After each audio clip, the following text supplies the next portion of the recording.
So then, okay, it's like I know all these stories sound like I'm a crazy person, and we're all a little bit crazy.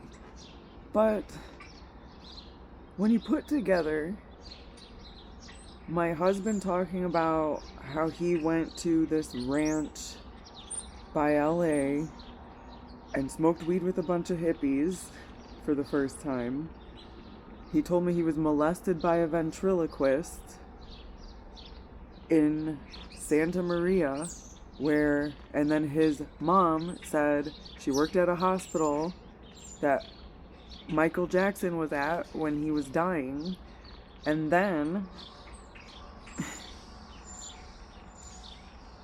you combine that with her having out in the open when we first moved to California with her a basket full of letters to a prisoner at the men's colony. As soon as I have a baby with her husband, harassing me to the point of chest bumping me, and screaming at me, and like because I wasn't moving or doing anything, she was chest bumping me, walking into me. And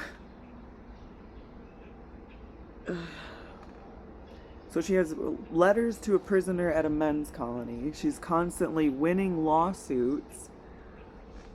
I think Kevin might have said it was Spawn Ranch, but I don't think he did. I don't think it was. But the men's colony had Charles Manson in it for a while, who the Manson family was from Spawn Ranch. Kevin constantly acts like he just doesn't know anything the longer that we are together. Like, oh, I don't know anything about that. I don't know anything about that. He's very secretive.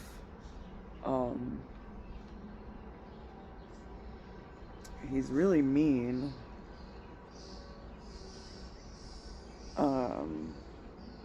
And there's a couple other things. Oh yeah, and then so basically him trying to insinuate that my paternal parents or grandparents sexually abused me, and then my mom raising me in an adult store. I Google my name. There's a Facebook called my name, my maiden name, Lowenthal, Amber Brittany, which is my real first and middle name, Queen Victoria Louise, in parentheses, Lowenthal. Then I get married, Google my name again, the Facebook shows up on Facebook or Google search, Amber Brittany Queen Victoria Louise Myers, or maybe Brittany might have not even been included, to be honest. I'm just very frustrated right now. All I know is they changed my old last name to my new last name with my same first name right after I got married on the Facebook profile that I have no connection to. Then I get an Instagram notification that somebody can't log into their Instagram account that's connected to my email, called Faraway Farts. Then one day I wake up and there's two Instagrams installed on my phone. One's inverted and one's regular, and I can't tell which is which. And they both look the same when I open them up. And I'm like, well, if you install a fake Instagram on somebody's phone, would you make it look like the real Instagram? And what if real Instagram did an update overnight? So then you think the real one's the fake one, and I didn't know what to do. And I filed multiple reports to the NSA. I filed multiple reports to the local police department. I had somebody open up a bank account in my name through Chime, which I've never opened up a Chime account. A Chime banking and savings with an account number and everything, sent to my old address, but was still sent to my new address given to me. So I filed another police report.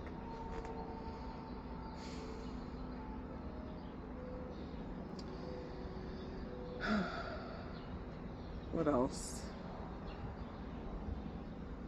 Oh yeah, I get promoted at work And my email at work doesn't work. The boss who got demoted, who I got the promotion for, kept bothering me to send him an email or send John an email giving him high regards. And he kept calling me while I was at home asking me to do it. And I didn't want like a promotion or anything, but then everybody at work started like ganging up on this boss, Anthony, and I felt bad for him. So I was like, hey, I think he's being used as a scapegoat. Like, I think we just need more labor in the store and everything would be fine. Because nobody would really tell me what was even going on, and I just felt like he was being mobbed on. So I sent the store director and possibly HR, maybe the email from my home email, my Gmail account, which would probably get me fired, but I thought it was okay. I don't know if that would get me fired. I hope it doesn't. And then my work email, which I didn't even ever have awareness of. Like, every time I've looked into using it, I didn't really have it. And then when I got promoted, my Outlook wasn't even on my account, and I couldn't use email. And I had to go through my boss's email. And then combining that with my, like, memories of my mom making me work in an adult store. And then I also search my name on YouTube, Amber Brittany Myers, and there's a porn star who lives in Florida named Amber Brittany Myers, but her @ is Brittany Amber Myers. And I'm like, okay, that's when I Google my name, whatever. And I kind of freaked out, but that wasn't really the point. What really freaked me out about it was when I was younger, my Aunt Gabi, who had recently died right before COVID happened, of lung cancer, kept telling me that her ex-husband, Tom, who didn't want to have kids with her, moved to Florida and had a daughter named Brittany Amber, a stepdaughter or a real daughter, I'm not sure, and I can't ask her.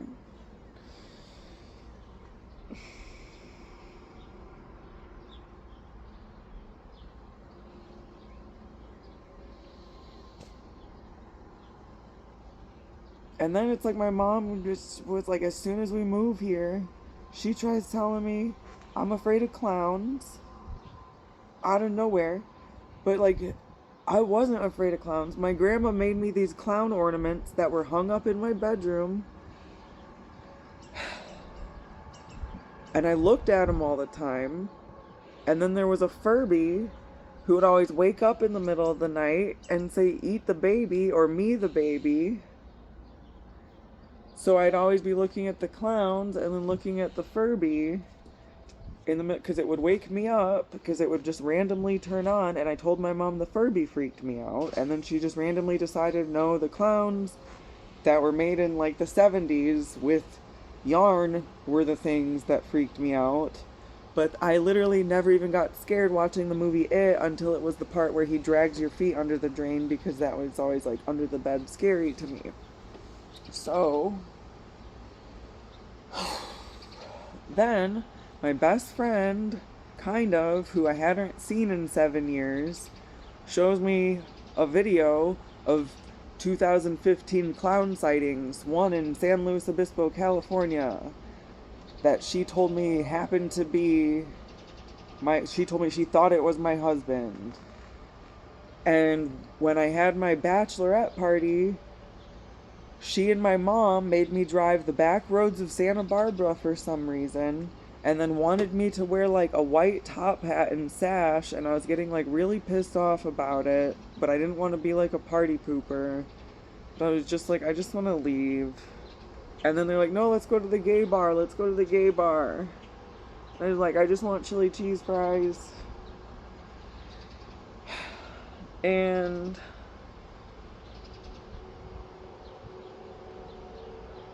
my mom kept telling me that my brother's girlfriend kept like banging her head against the wall, but every time I would see my brother's girlfriend, she would look completely fine. And I was like, why? Like, and then she would be like, oh, don't tell anybody but this big secret that's really personal about this person. And she would do it about everybody. And it would always be like this triangulation of secrets that were really, oh, I don't want to bring that up. Like, she told me that her current wife, I don't know if she's still married, her first wife, maybe, that I'm aware of, when she was a kid, she was abused on a long red carpet with a red toy box, and she can't stand the color red, and that's why she lives in Michigan or something, but don't talk to her about it because it'll trigger her. And then, like, Melissa would come to my house, my best friend-ish, and then be like, this chair creeps me out. Ooh, look at this. Look, gnome, Amber. Look at the gnomes. Do you like this mascara? It's called Better Than Sex. And it was just like, what the hell are you doing? And then she took me to the thrift store, started yelling the N-word at the thrift store. And then when we got back in her car, she started talking about how much she loved Cardi B. And it's just like, I need to go home to my kid. And she was literally like my only friend because I had lived in California for 7 years and just moved back, and I didn't really have contact with anyone. And the more I tried to contact people, the more messed up things got.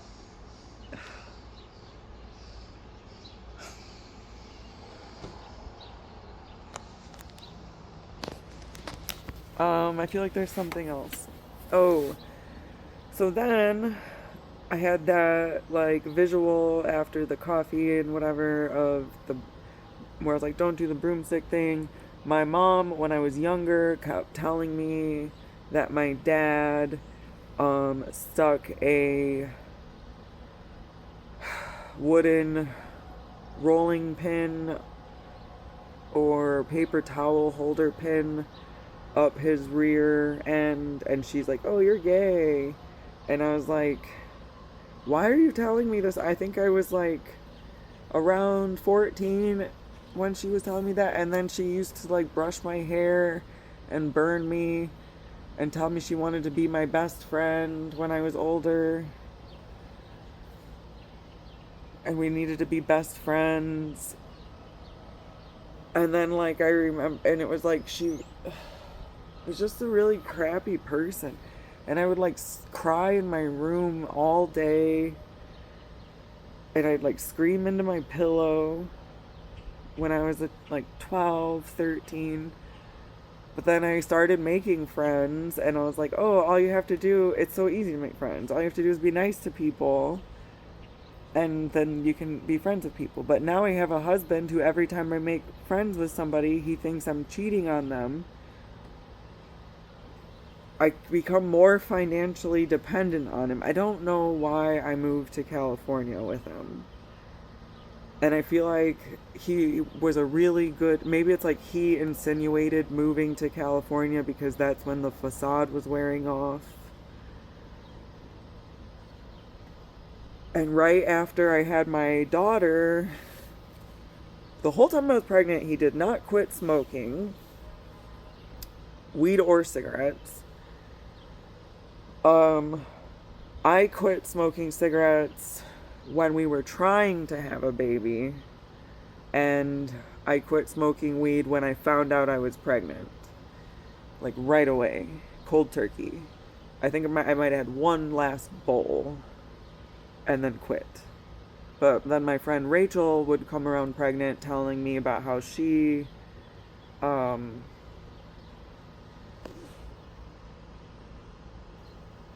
smoked the whole time she was pregnant, so it was fine. But I still didn't do it. And then she made me like gluten-free cupcakes that didn't taste gluten-free and told me it was a special frosting. Um, and then right after I had my daughter, my husband, the only time he's ever done this, he might have been really exhausted, left the snake tank top open, and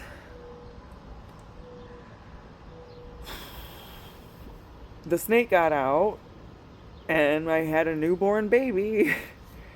And I was freaking out, and then he just kept telling me he hoped to eat my cat. And I was like, what is wrong with you? Like, we have a baby, and why do you hope it eats my cat? And then he showed me the cartel video. No, it wasn't a cartel video. I don't know why I said that. It was in Santa Maria. That was kind of racist. I'm sorry. He showed me a video of somebody in Santa Maria. He told me it was in Santa Maria at a local convenience store of somebody getting macheted in the face. And I was like, what the hell? And I was holding my daughter. And I don't know why he showed me that. And he's never watched violent movies with me before. And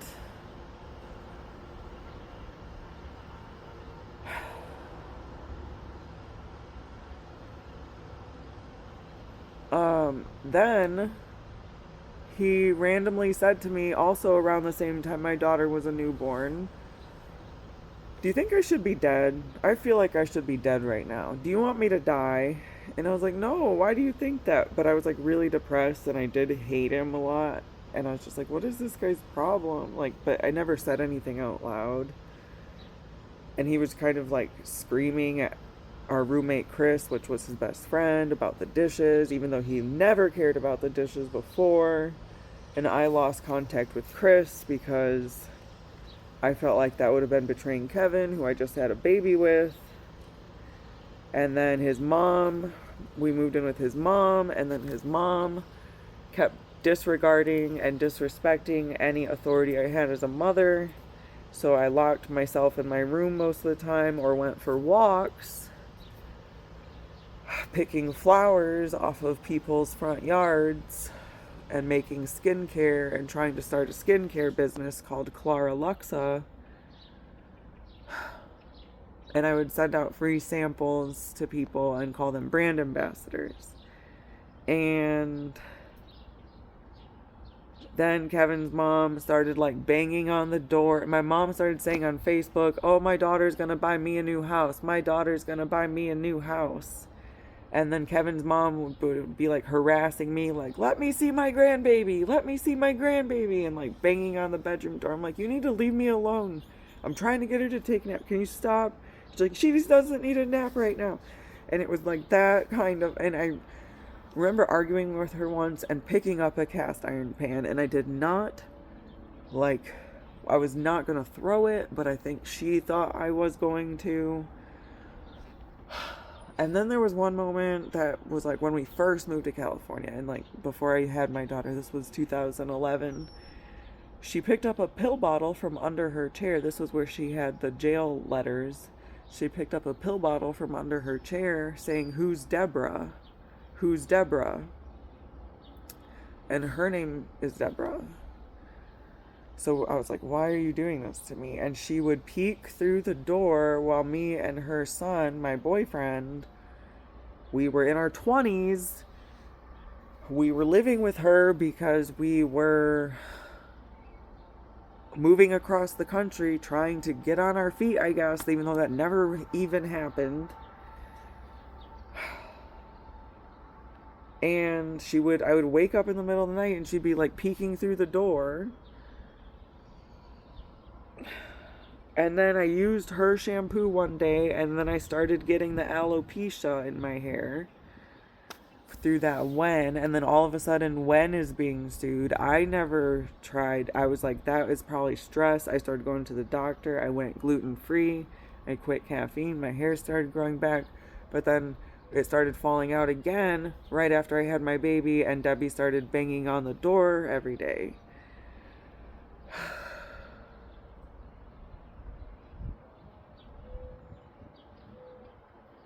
And all I would talk about when we were moving from California to Michigan in 2018 was how I couldn't wait to clean my mom's floors because they were so disgusting. She let her dog piss everywhere.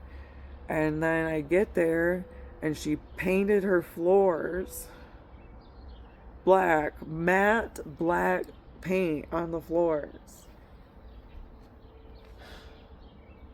So it's like every ounce of dust stuck to the floor.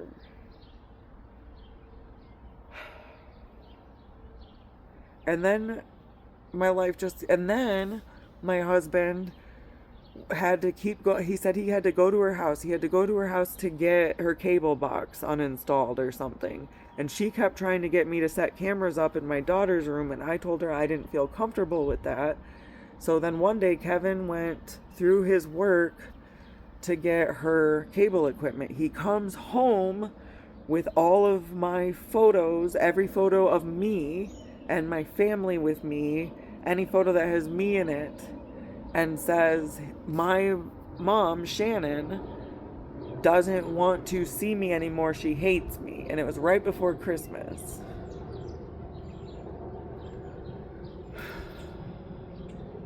And this was 2018 going into 2019. And then my mom called me after 2019 to try and make up with me. Like, I'm sorry, I don't know why I did that. And then all of a sudden, the clown thing was like, you're afraid of clowns, Amber. And like sending me to the psych unit and the spying on my phone, and like my mom telling me everything I did on my phone went to her computer, or I'd privately record things into my phone, and my mom would say, I can see everything I would say, oh, did you know Fruit Loops are made out of tabernacles? And then the next day I'd see her say, I know about the tabernacle Fruit Loops, and I'd be like,